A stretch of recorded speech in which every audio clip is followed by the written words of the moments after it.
Hello WhatsApp everyone, welcome to the expert classes. मैं अमन उपाध्याय आपका स्वागत करता हूं आपके अपने यूट्यूब चैनल पर। जिन बच्चों ने अभी तक व्हाट्सएप चैनल ज्वाइन नहीं किया, जा करके वीडियो के डिस्क्रिप्शन में लिंक पड़ा है, व्हाट्सएप चैनल को ज्वाइन करें ताकि आप सभी लोगों को टाइम से एग्जाम्पल, क्विज़ और सारी इन्फॉर्मेशन मिल सके।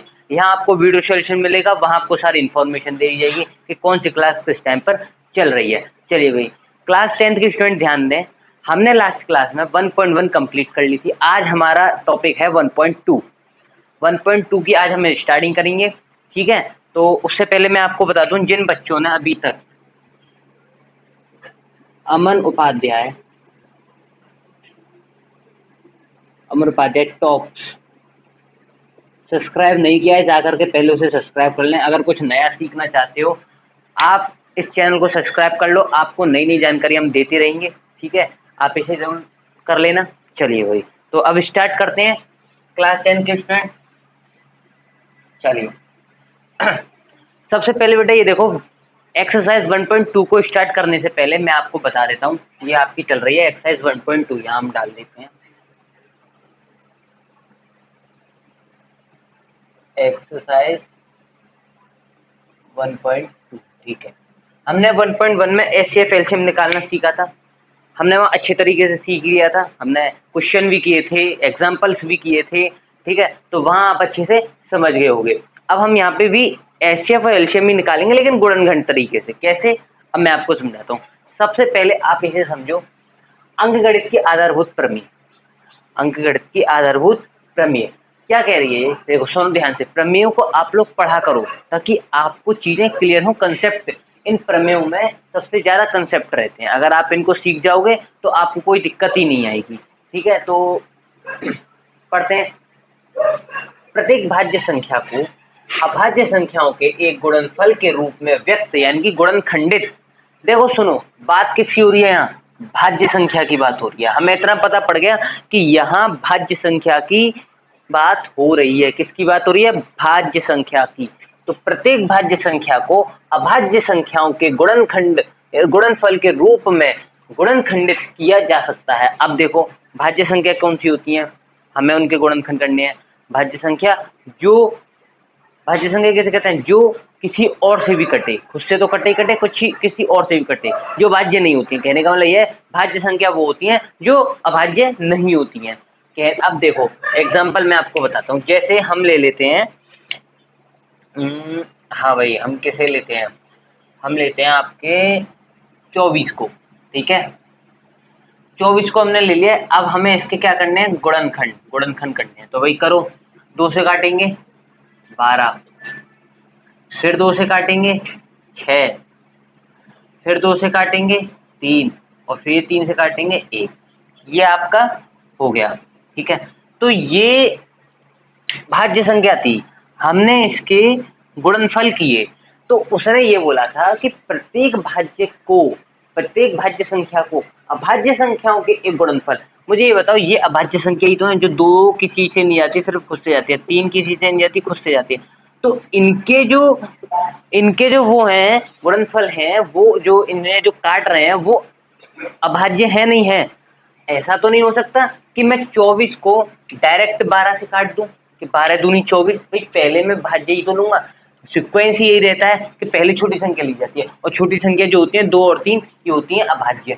हमें अभाज्य संख्या से काटना ही नहीं है, हमें तो अभाज्य संख्या से काटना है, भाज्य से काटना ही नहीं है।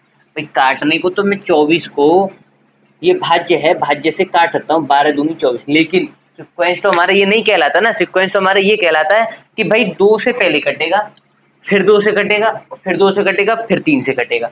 तो पहले चीजें, छोटी चीजों से स्टार्टिंग की जाती है, यानी कि पहले आप छोटी संख्या से काटोगे। तो जो छोटी संख्या है वो आपकी क्या है, वो है आपकी अभाज्य संख्या। तो इतना समझ में आ गया।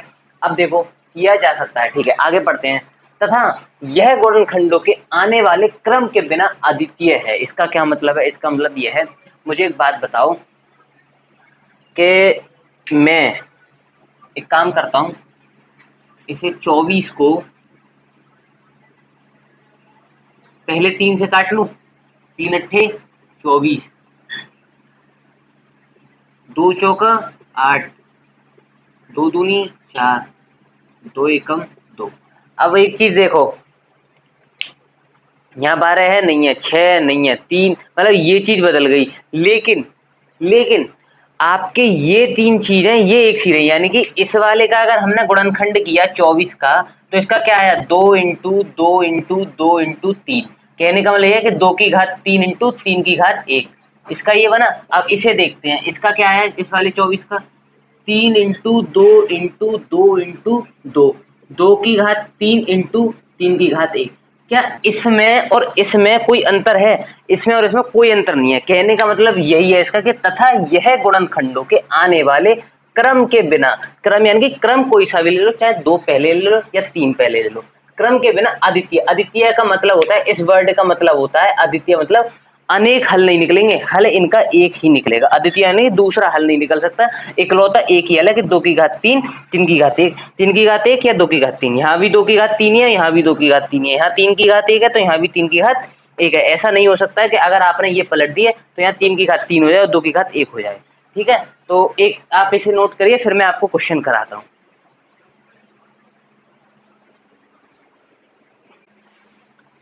हाँ भाई, तो उदाहरण नंबर 6 देख लेते हैं पहले। ठीक है, क्योंकि उदाहरण नंबर 5 में आपको पहले 6 कराऊंगा, फिर 7 कराऊंगा, फिर 5 कराऊंगा। पहले 6 देखो। संख्या 6 और 20 के अभाज्य गुणनखंडन वाली, या गुणनखंडन, गुणनखंड नहीं, गुणनखंडन विधि से एचसीएफ और एलसीएम हमें ज्ञात करना है। बहुत इजी है, बहुत सिंपल है। आपने अभी मैंने जो प्रमेय पढ़ाई वो आपने बहुत अच्छे से पढ़ ली होगी, तो आप इसे भी बहुत अच्छे से कर लोगे। बहुत इजी है। इनके गुणनखंड करते हैं पहले, 6 के और यहाँ 20 के। ठीक है, तो ये 6 और ये 20, 2 से करते हैं, 2 तिया 6, 3 एकम 3। ठीक है, इसे किससे करेंगे, इसे करेंगे हम 2 से, 2 ढाई 10, 2 पंजे 10 और 5 एकम 5। ये आपका हो गया। तो इसके कितने आए, 6 के, 6 के आए 2 की घात 1 × 3 की घात 1। और इसे 20 के कितने आए, 20 के आ गए आपके 2 की घात 2 × 5 की घात 1। ये आ गया आपका। अब देखो, हमें एचसीएफ ज्ञात करना था, तो एचसीएफ ज्ञात करने का तरीका क्या है हमारा, एचसीएफ और यहाँ है एलसीएफ, ये हमें दोनों ज्ञात करने हैं। एचसीएफ देखो, एचसीएफ निकालने का जो तरीका है उससे क्या होता है कि दोनों के गुणनखंड में उभयनिष्ठ देखो, उभयनिष्ठ क्या है, दोनों के गुणनखंड में 3 उभयनिष्ठ नहीं है, 5 उभयनिष्ठ नहीं है, 2 इसमें भी है, 2 इसमें भी, तो 2 उभयनिष्ठ है। तो इसका जो एचसीएफ है वो है 2, और उसकी घात, उसकी कौन सी घात लेते हैं, उसकी घात लेते हैं बड़ी वाली। देखो, एक में 1 लग रही है, एक में 2 लग रही है। ठीक है, निम्नतम घात, तो 2 की घात 2। तो आपका ये तो आ गया बेटा आपका एचसीएफ।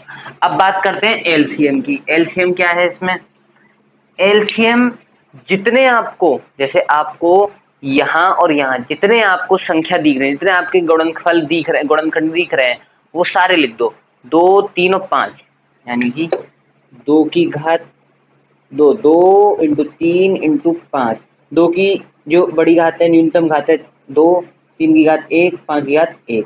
अब इसे कर लो सॉल्व। 2 की घात 2 का मतलब होता है 2 × 2 × 3 × 5, तो 2 दूनी 4, 4 तिया 12 और 12 पंजे 60। यानी कि आपका जो एलसीएम है वो आ गया बेटा 60। ये आपका आंसर। बहुत इजी था, बहुत वेरी वेरी इजी था। अगर करोगे अच्छे से तो समझ में आ जाएगा बहुत बढ़िया तरीके से। बहुत सरल सरल उदाहरण है ये। उदाहरण नंबर 7 और देखते हैं, फिर उसके बाद में उदाहरण नंबर 5 देखेंगे। ऐसे ही धीरे धीरे क्लास को बढ़ाते रहेंगे। बस ये है कि आप लोग कंसिस्टेंसी के साथ में पढ़ते रहिए। मैं हर एक अपनी जो आपके अमरोपाध्याय टॉक्स पर जो आपकी वीडियोस पड़ी हैं उसमें आपने थंबनेल्स देखे होंगे, सभी में मैंने एक ही चीज बताई है कि consistency is a very very very important. अगर आप एक कंसिस्टेंस हैं तो आप कुछ भी पा सकते हैं, कुछ भी। ठीक है,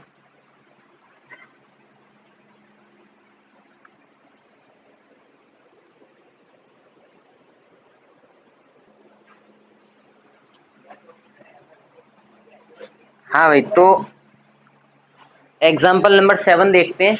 देखो क्या कह रहा है ये कि अभाज्य गुणनखंड विधि द्वारा 96 और 404 का एचसीएफ ज्ञात करो, फिर इनका एलसीएम ज्ञात करना है।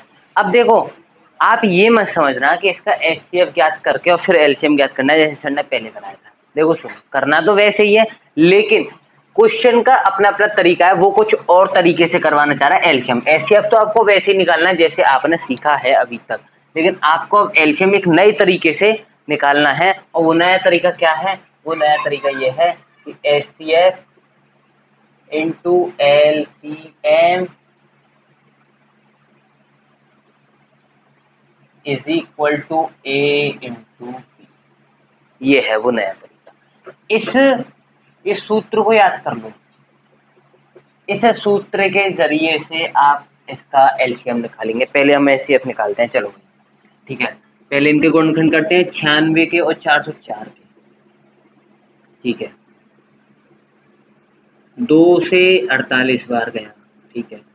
2 से 24 बार गया, ठीक है। 2 से 12 बार गया, ठीक है। 2 से 6 बार गया, ठीक है। 2 से 3 बार गया और 3 से ये 1 बार चला गया, इतना हो गया, ठीक है। अब 4 से करते हैं, ये 4 2 से 202 बार, फिर 2 से 101 बार और फिर ये 101 से 1, ठीक है। अब इनके गुणनखंड देखो 96 के और 404 के, 2 की घात 5, क्यों 1 2 3 4 5 इंटू 3 की घात 1 इज इक्वल टू 2 की घात 2 इंटू 3 की घात 3 नहीं 101 की घात 1। ये आपका इतना हो गया, आपके गुणनखंड हो गए। अब हम एचसीएफ निकालते हैं। एचसीएफ मैंने बताया था आपको ओवेनिस्ट संख्या लेनी है। 3 नहीं है, 101 नहीं है, 2 इसमें ओवेनिस्ट है तो 2, उसकी न्यूनतम घात 2 की घात 2, ठीक है। ये आ गया आपका एचसीएफ। अब एलसीएम निकालते हैं। एलसीएम मैंने आपको बताया था सारे ले लो। तो अगर मैं यहाँ से 2 की घात 5 इंटू 3 की घात 1 इंटू 101 की घात 1 ले लूँ तो मेरा आंसर क्या आएगा? हाँ भाई, मेरा आंसर क्या आएगा बताओ? 2 की घात 5 का मतलब होता है 32, है ना। 2 की घात 5 का मतलब होता है 32 और 32 इंटू 3 और इंटू 101, तो कर लेते हैं साइड से। 32 इंटू 3, 2 तिया 6, 3 तिया 9, ये आ गया आपका 96।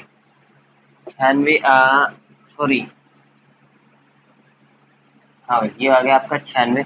96 इंटू 101 करोगे आप तो कितना आएगा? यहाँ आएगा आपका 96।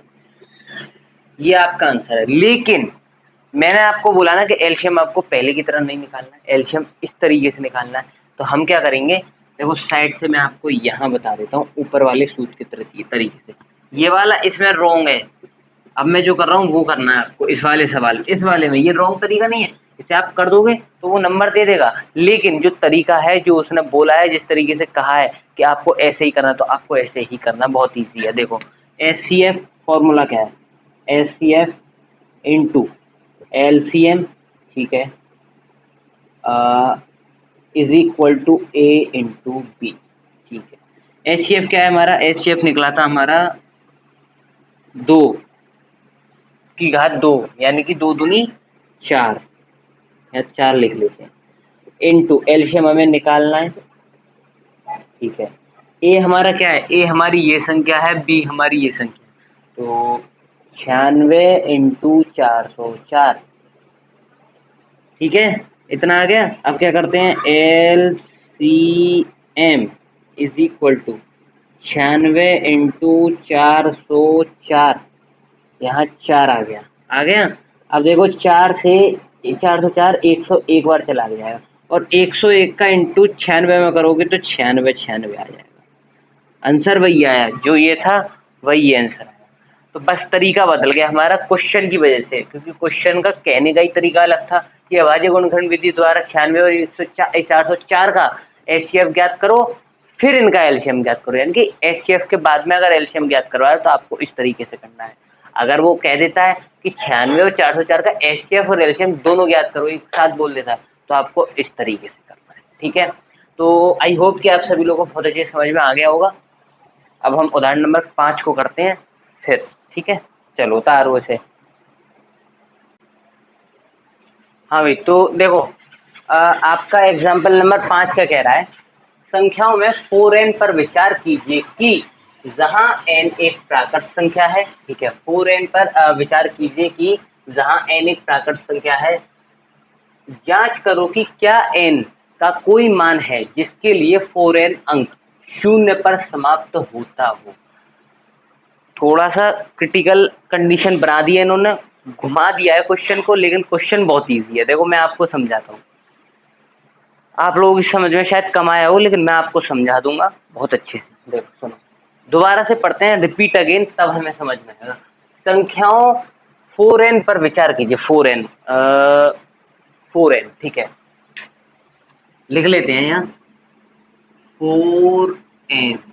4n, अच्छा, जहां n एक प्राकृत संख्या है। n प्राकृत संख्या कौन सी होती है? प्राकृत संख्या होती है आपकी 1 2 3 4 5 6 डॉट डॉट डॉट, ये तो बहुत सारी होती हैं, अनंत तक जाती हैं। ठीक है, 4n, तो 4n का मतलब हो गया कि 4 की पावर 1, 4 की पावर 2 मान लो, 4 की पावर 3 मान लो, एक बार 4 की पावर 4 मान लो। ठीक है, 4 की पावर, चलो इतना ही रहने देते हैं। हाँ भाई, 4 की पावर 1 4, 4 की पावर 2 16, 4 की पावर 3 64, और 4 की पावर 4, 4 की पावर 4 का मतलब हो गया आपका, ये हो गया 256 हो गया ये, है ना। ठीक है, हाँ भाई, 4 चौक 16, 1 और 4 पंजे 20। ठीक है, तो ये देखो सुनो,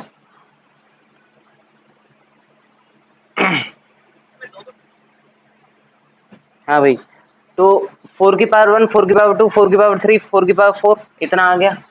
अब ये कह रहा है कि जांच करो कि क्या n का कोई मान, n का कोई मान, ये n के मान आए हैं। देखो 2 के मान, अगर 4 पर हमने 2 लगाए तो 16 आया, 4 पर हमने 3 लगाया तो 64 मिला, 4 पे हम 4 लगाए तो 256 मिला। तो n का कोई मान है, कोई मान है, यानी ऐसा है जिसके लिए 4n का अंक, 4n यानी 4n का अंक, ये अंक है 4n का, 4n का अंक शून्य पर समाप्त होता है। यानी कि यहाँ पीछे 0 आ रहा है या नहीं आ रहा है, ऐसा कोई मान है। अब भाई 4 की पावर प्राकृत संख्या बोलिए, तो ये तो अनंत तक जाएगा ना, तो हम अनंत तक की घातें तो चेक करेंगे नहीं कि 4 की पावर 5000, 4 की घात 5000, या 4 की घात 6000, या 4 की घात 7580, ऐसे तो चेक करेंगे नहीं हम। तो फिर पता कैसे चला जाएगा कि क्या कोई ऐसा अंक है 4 में? अगर हम प्राकृत संख्या से घात में मतलब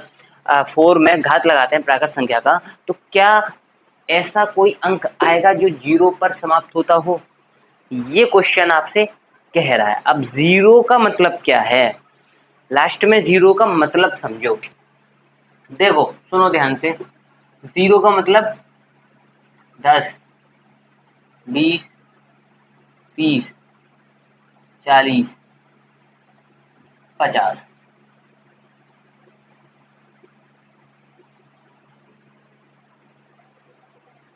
ठीक है, 10 तो 10 ही रहेगा, लेकिन 2 को मैं क्या लिख सकता हूँ, 2 इंटू 10, 3 को 3 इंटू 10, 4 को 4 इंटू 10, 5 को 5 इंटू, लेकिन मैं 10 को लिख सकता हूँ 2 इंटू 5 लिख सकता हूँ। क्लियर है?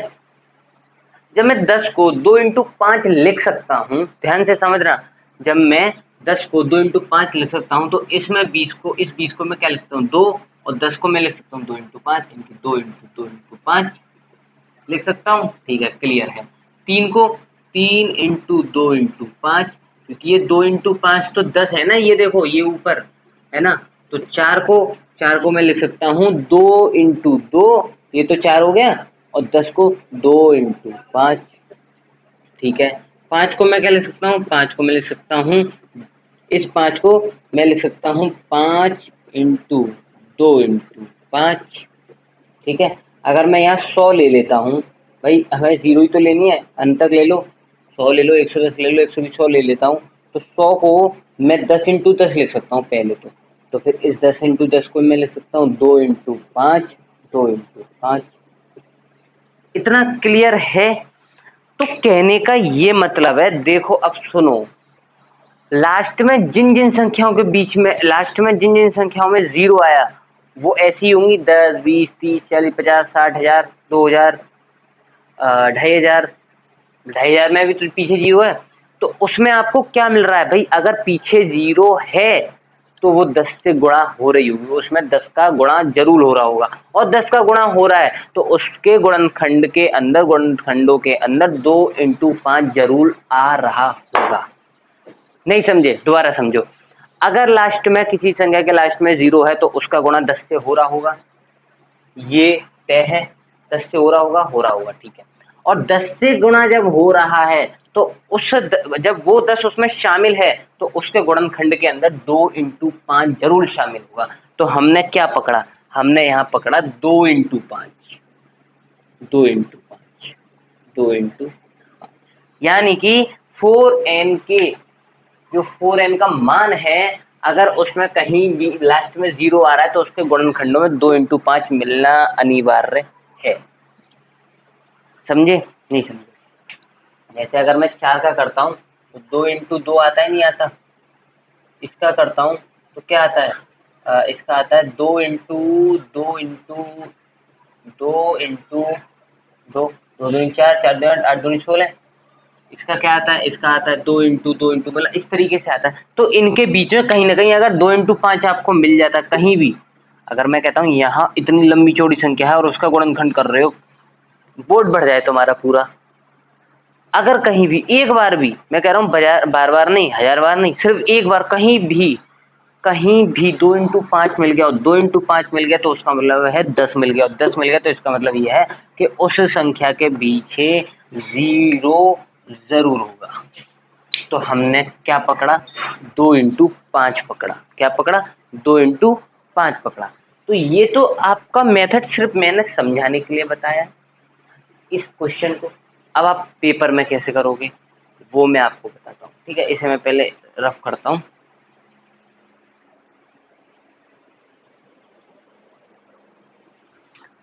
तो भाई आपको यहाँ ना ये वाली कंडीशन लगानी है, आपको मतलब एग्जाम में ये लिखना है। वो जो था जो मैंने अभी कराया पीछे, वो कुछ भी नहीं लिखना है, वो सिर्फ मैंने आपको समझाया था मैंने, ठीक है। आपकी समझ नहीं था, आपको ये लिखना है।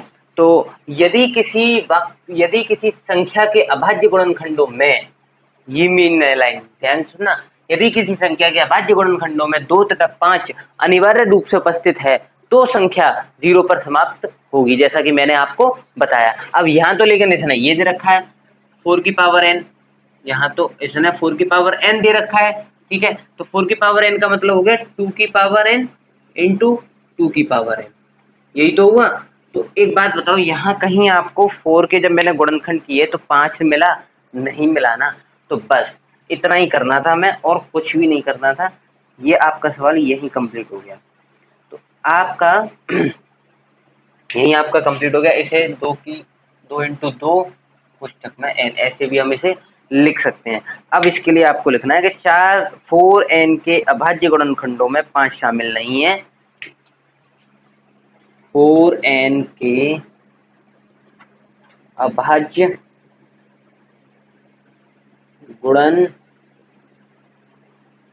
गुणनखंडों में 5 शामिल नहीं है, ये आपको लिखना है। 1 सेकंड का,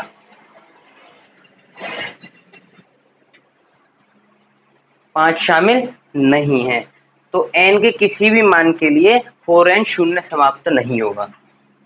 तो n के किसी भी मान के लिए 4n शून्य पर समाप्त नहीं होगा। ये हो गया आपका, ठीक है। तो ये लास्ट आपका एग्जाम्पल था, लास्ट आपका क्वेश्चन था।